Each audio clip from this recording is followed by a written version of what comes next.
friends, and welcome again to another Echocalypse video! Okay friends, it's time of this month, April tier list update for Echocalypse, and this tier list have changed a lot and now we're gonna see a lot of changes, and I will tell you that this is by the help of other players and seeing the replays and the lineups and the synergies by pros and the other ones that are free to play and low spenders and how they're managing their accounts. And before we start, we will have a quick word from our today's sponsor, App Gallery. App Gallery is Huawei's app store with lots of advantages and promotions like discounts, coupons, cashback, and many more. Valid for all Android phones and emulators such as BlueStacks and other applications. It's not only exclusive for Huawei Mobile, so you can get your money's worth with App Gallery promotions. So first things first, install App Gallery using the link below, then install the updated HMS Core. Next, create your Huawei ID. This is an important promotion that is valid for users with European region in App Gallery. And yes, even if you are in different regions like the US or SEA, you can still use European region as in your settings and you can continue and take advantage of the promotions. Next, delete the current game and download Echocalypse from App Gallery. And yes, you can keep the progress with GT Arcade and Facebook. And finally, open the downloaded game from App Gallery and purchase the packages that you desire. You can pay with PayPal as well. The cashback offer and Huawei Point will appear automatically in your payment page for added convenience. Let me explain to you the Echocalypse April campaign. You can get up to 65% off, 50% off with coupons, 15% with cashback and Huawei Point, and get 15% back in Huawei Points in all game purchases. For example, if you spend 100 euros, you will get 15 euros back in Huawei Points that you can purchase in the games. For the VIP program, you can get up to 1620 euros in discount coupons every single month. If you spend more than 500 euros, you can claim the first coupon of 50 euros. And finally, remember to join App Gallery's Discord for help and more promotions and to participate in the upcoming many giveaways. And lastly, thank you for App Gallery for sponsoring this video. Again, a big thanks for App Gallery for sponsoring this video. All the links will be in the description to know how to download App Gallery and how to use it and get the April campaign for Echocalypse. Now, let's start with our tier list. First of all, we're gonna go to the SS category, and it's the best units in the game so far, and by far, they are the most impactful for your progression. Now, one of the newest game changing units, which is Lindel. Lindel is an amazing unit that can start immediately from the start of the battle. She can tank, she needs zero support, she needs no support. Now, of course, if you have supports and buffers, she will be even better, but without anybody else, she can't be reduced rage, she can't be doing anything, you can't hurt her unless you can make her miss her own turn, and then you need a cleanser so she can go and start. She will absolutely decimate everybody. Amazing AoE damage dealer and goes through 3 phases which deal even more damage. Absolutely a monster unit. Now next we have Yora. Yora came in as a game changer. She's the one tap queen of the game. So she starts at the battle, she's known with her crit rate. You only need to build her on hit rate and attack, and she will get the crit rate and she will get the crit damage over more and more. And some people told me that they build her on crit rate so they can help her do damages even faster, because she needs to ramp or snowball with her crits, and every round she gets more crit rate, and then she will exceed the excess crit rate will go into crit damage. This is why they build her a little bit on crit rate at the start, but the optimal build for her is hit rate and attack, and she will absolutely be destroying everybody else. Now Curry came in clutch as well for fire comps when fire comps are dying or the burn teams, and she's the most sustainable unit that you can play on your lineup. Absolutely a monster AoE damage dealer that it can put and reliably put a burn on the enemies, and you will continue dealing even more damage with her little furries. Next, the best support in the game by far, support by offensively and defensively. So every time you ultimate, you're gonna gain shields by her passive. It means shielding is no problem for her or for your lineup anymore. Plus, if she uses her ultimate, she will inspire you. And when she gets, when your units get the inspire, they will deal even true damage according to her attack. We've seen lineups that we played only supports with her, And the supports just healing, shielding, dealing a little bit of damage, but this damage accelerate more and more because it becomes true damage, because the more you build her on attack, the more the true damage is bigger, because the true damage comes from her attack.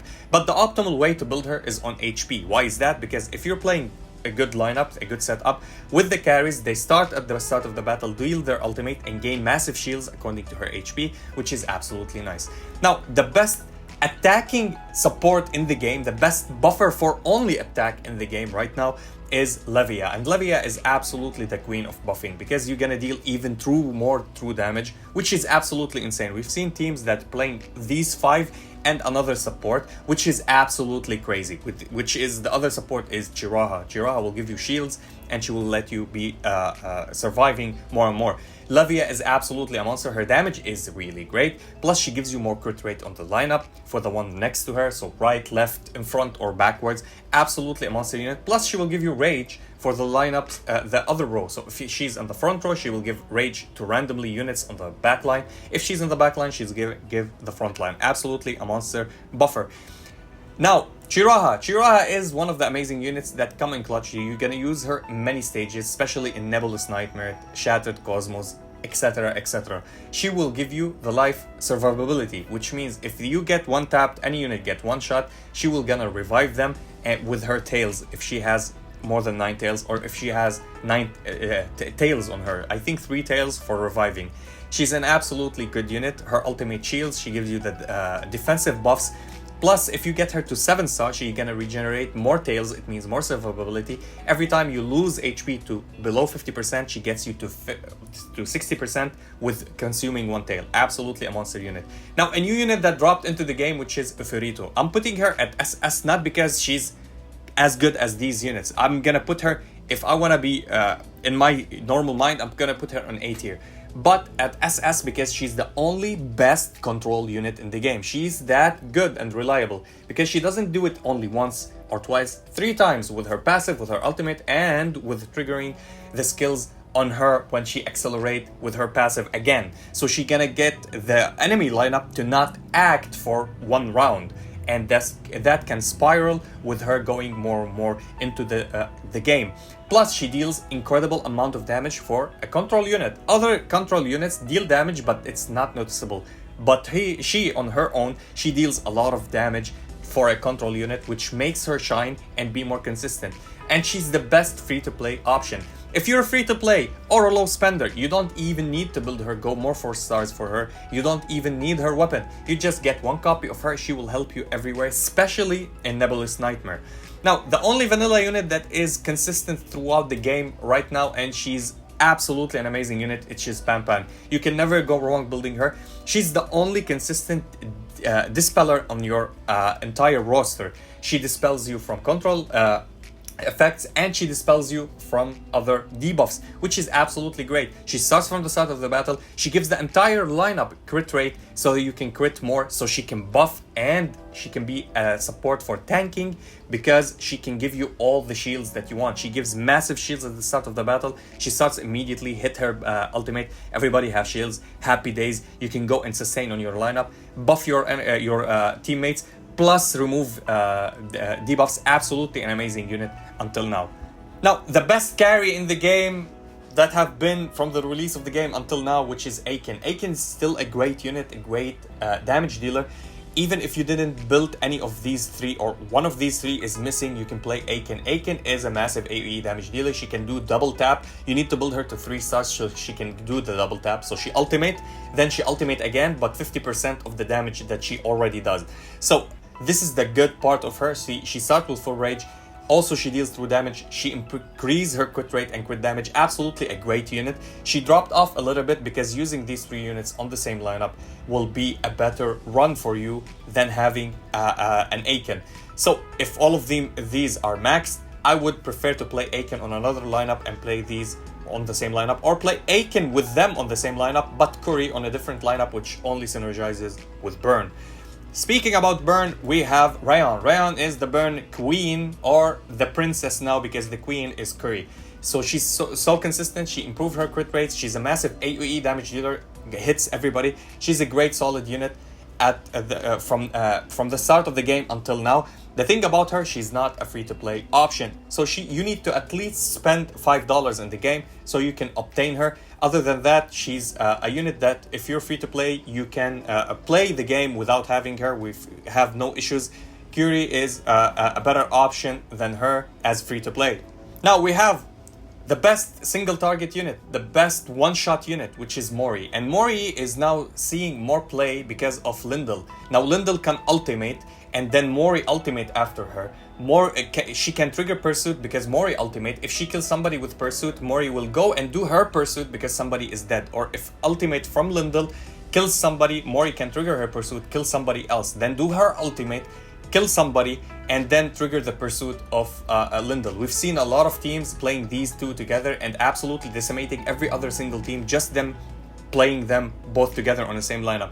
Absolutely a great unit, solid assassin backline. You can put her in any position you want to trigger a backline or kill a backline at the start of the battle. How to counter her is having a Shiraha. Shiraha will help you in the game, but sometimes if you get a lot of AoE damage, she will lose all her tails, and then you can go with Mori and kill somebody in the backline. Horus is still one of the great utilities in the game because of the rage, and she starts immediately from the battle, plus her damage is absolutely insane. I know it's only for 2 units, but the utility for her removing rage from other units so you can shut down the lineup is absolutely nice. Taisei.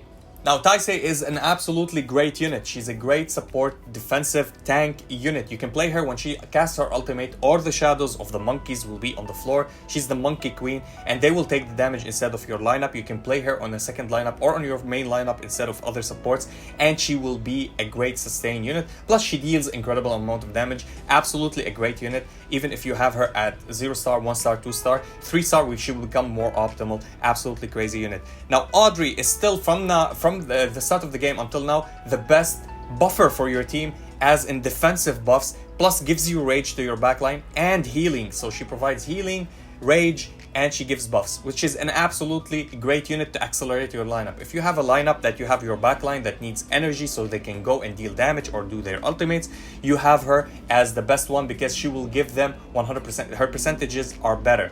A new addition to burn teams that came into the game, which is Nui. I'm putting her in S rank because she deals even more damage than the other supports. So she's a support unit that gives you and contribute with burn teams and burn comps. So you can play her with Curry and Rayon. And because the burn team is still meta, we put her in S rank. Other than that, it's no need for you as a free-to-play player or low spender to have her or build her. Get one copy for collection and that's it. Griff once upon a time was the best damage dealers in the game, but right now we're playing an AoE everybody. She gets a lot of sustainability, she hits through damage, that's nice. She gets block rate, dodge rate, absolutely nice. She gets that thick shield when she drops below 50%, so you can play her with Shiraha and they will be a great combo. The problem with her, if the enemy deals with her, that's it, GG for you, because she will be the main burst for your team. Plus, she doesn't start immediately from the start of the battle, which she needs a little bit to ramp up. And you need to play her in the front line so she tanks a little bit so she can hit more. If you play her in the back line as well, you need somebody like Audrey or Levia or Vivi to be played and give her rage so she can go and deal her ultimate and absolutely destroy the row that she's facing. Other than that, she's a great solid unit. Putting her in A, it doesn't mean she's bad. It means that she is outshined by other units because of their utility. Now, Fenrir, at the start of the game until now, I was promoting her, telling everybody Fenrir is a great unit. Plus, she's free. You can build her as free. You can max her out as free. I have her at 4 stars just from building her from the procurement from the start of the game, buying her shard day after day with every refresh, and now she's absolutely a monster.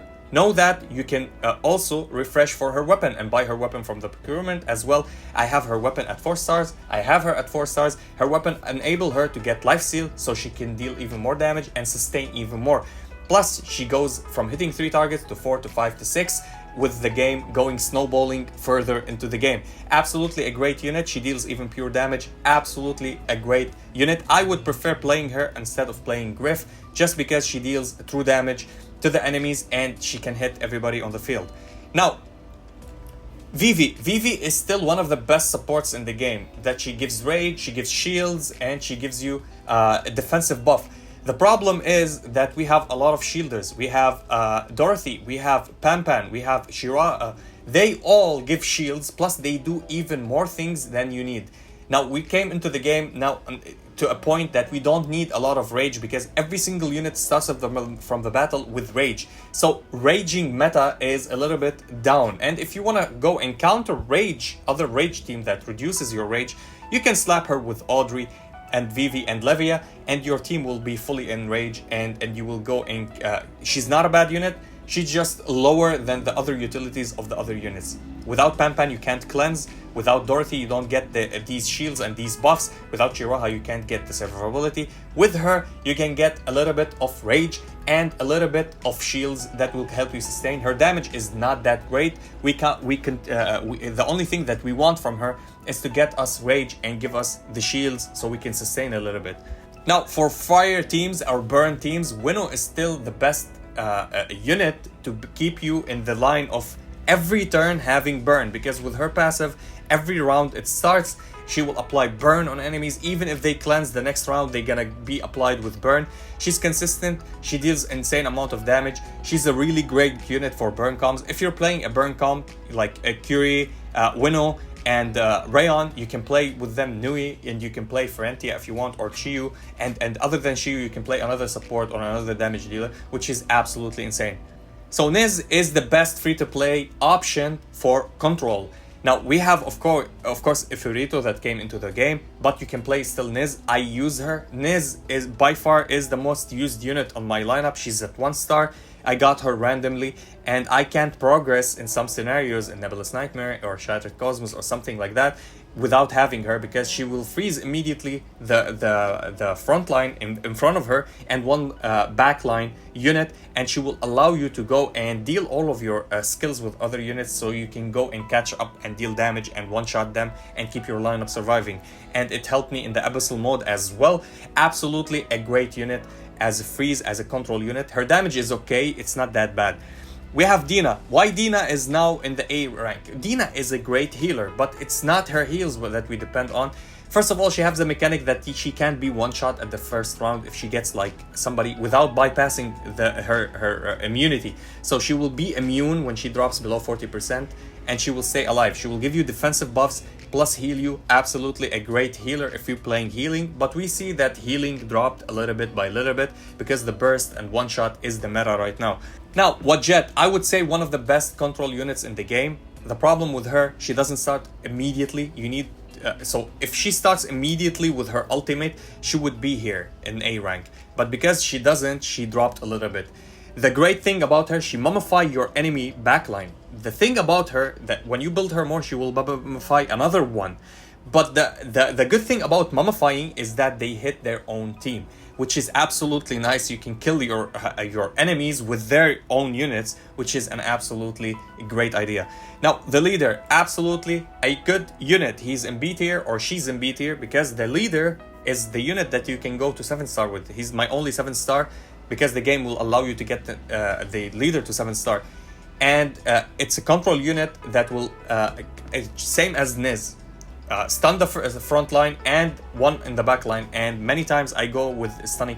There were a lot of people that were saying that, oh, he stuns only 1 unit. No, that's false. He stuns 4 if you were lucky. If you're unlucky, he will stun 1 or nobody. So keep that in mind. It's a little bit of RNG. Very high stats because of the 7-star. He's a free-to-play option that will be at 7-star. Now Zawa. Zawa got to B. She was at C before or lower. She got to B because of Ifurito. They go hand by hand because Ifurito can make them miss and Zawa can make them miss. So they can go and do their auto attack or normal attack and they can miss. The thing about their ultimates, if their ultimates is a must hit, then she's useless there. The only thing about missing is that if they go and do their attack and miss, they will not do anything else, but they will still gain rage. The cool thing about missing is you're not gonna take any damage and the buffs will not land on you unless the buffs are or the debuffs that you're gonna get hit are a must hit even if you miss your attack, this is why she becomes lower. Her damage is okay, not a good damage at all, but it's okay. It helps you a little bit. Now Shiyu is a great tank with the burn comp. The thing about burn comp, think about her, is she's a tank that is not that solid unless you play full burn. Full burn, it means everybody has burn on them. It means her dodge rate will go above 100%. It means she will not be targetable in the battle. Her damage is fine, and she can revive herself by 1 time, so she gains extra life. Now, Nephthys dropped a little bit. Why? Why Dina is better than Nephthys? Dina has the survivability mechanic that she can't be one-shot. Plus, if you build her more and more, she can remove debuffs on you, and she can remove controls on you. 1 control, I guess. But of course, Pan is the queen of that. She will do that 100%. With Nephthys, it's pure healing. She does the most heals in the game right now as a healer. And if she overheals, if you build her to 7-star, if she won't overheal, she will deal damage to a random unit on the battle, or absolutely one-shot a unit with overheals. But the thing about it, that we're playing lineups, like we're playing Elendil versus Elendil, Yora versus Yora, Curry versus Curry. She will never overheal. She will always heal, but not overheal. And if she overheals, there's a lot of immunities. There's Taisei, there's Shiraha, there's many units that can counter that. This is why she falls off a little bit in the tier list, but she's great early game to mid game. Kiki was, once upon a time, everybody were baited with her. Oh, she's the best unit in the game, best DPS. Well, we had Fenriru, we had other units, we had Aiken. No, Kiki is a good unit that starts immediately from the start of the battle, deals a lot of damage, but if your enemy starts first and she gets damage, or her passives are gone, or if her damages is gone, absolutely becomes useless. She's still a cool character. I would love to see lineups that can protect her and keep her at full HP so she can go and accelerate. Now, Nightingale, absolutely great early game. Mid game, she falls off. The thing about her, she silences your enemy. They still deal damage with auto attacks. They still deal everything except their ultimate. She silenced them from their ultimate. After the silence were off, they're gonna go and do their damages. So it's a good sustainability if you just need that one hit, or you're stuck in story at early game and you need just to silence them, to kill them, and then you can go on and continue. That's only it. So, Ferentia is your safe option instead of Nui. If you don't want to invest in Nui, you're gonna get a lot of copies of Ferentia. Build her on stats. She's a damage dealer, but we play her as support because she's reliable with her burn. Plus, she has the option to reduce rage, which is absolutely nice. Plus the option of dispelling. So if she gets, if there's burn on enemies and they put something on her like freeze or whatever, or not freeze but cold or another burn, she can reflect that and give it to them. Any reduction, any rage immunities or anything, she can give it to the enemy. Not just dispel, but also deflect, which is absolutely great. Stara is a great buffer at the start of the game. If you're starting your game and you want a unit to buff you for 1 round at the start of the game, she buffs you with the crit rate at the start of the battle, and that's it for the next round. You're not gonna use that passive of her. The thing about her that she deals true damage with her ultimate, which makes her a little bit better. This is why we didn't put her in D tier. Now, Regina. The only thing why Regina became a C tier and not a D tier is not only because her damage is good, but she is a rage control unit. It means she reduces rage, and if she dies, she reduces rage as well. Now, Yulia is a beast. She would be the best tank in the game if there's freeze comp. Without freeze, she's absolutely garbage. Her stats are high, her damage is okay, but she's not used. The thing is, now we need to use her always with Niz, and we play her behind Niz, not in front of Niz, because Niz starts immediately, then she gets rage, so you need to play something to give her rage as Audrey. We play Audrey, gives her rage in backline, and then she can hit the enemies and get the shields. And with the shields, she sustain more, and she becomes absolutely immortal. But because we don't have the freeze comps, we don't have everything, and you need to play Niz, this is a downfall for her. Until freeze comps comes in, then she will be absolutely great. Baphomet, absolutely a crazy unit at the start of the game, can reflect damage, deal the most damage. She will be your carry at early game at 1 copy. Everybody else, if you have 0 copies at nobody, everybody you have them at 1 copy, she will be the best option for you at the start of the game, and then she becomes useless because if they go and do an attack, their shields are off. So if they attack, their shields were off, which is really bad. Camellia, great early game unit, and still for now I'm using her in some modes just because she has drain. It means lifesteal, she gains drain, and if you have her weapon and build her weapon, she will get a little bit of true damage, but her damage is not that good, so she's a unit that lacks in a lot of spaces in the game. Bastet as well, she works with armor break teams, maybe with more Horus she can work a little bit, But other than that, her damage is not that good. She's just a good unit to have. Her art is absolutely good. Same as Set. Now Beam is a unit that deals a lot of pure damage. The only thing that is good about Beam is she deals through damage, but the bad thing about her, she needs to be below 50%. She can deal even more damage. And the problem is her survivability is not that good, even if you play her with other units like Chiraha. Play her with Chiraha, she gets one tap, Chiraha revive her, she's 60% HP, not 50%, so it means she will not deal that much damage, and then she dies. Tawaret, also a good unit for bleed and for armor break, but we don't see her used anywhere. Her damage is okay, by the way, is better than all of these in the D tier. Garula, absolutely useless. She doesn't do anything in the game. Her retaliation even doesn't do anything, and her sustainability lacking a lot. Now, I'm hoping for Guinevere to come in the game because she's a game changer. She's a great unit. This is Guinevere, if you don't know who's Guinevere. Guinevere is one of the units that is a tank, support, and damage dealer. Absolutely great. And hopefully we will have her soon in the game. And for collab, Albedo. I'm waiting for Albedo to come into the game, and Shaltir, because Albedo is my waifu from other games, and I'm always happy to have a collab with this game. If they drop a collab, we're still waiting on that. Hopefully we're gonna get that in the future. And yeah, that was it for the video. Let me know about your ideas and what do you think about this tier list in the comment section. And lastly, thank you for App Gallery for sponsoring this video once again. If you enjoyed this video, please like and subscribe. If you didn't, we thank you for watching. And as always, stay frosty. Peace.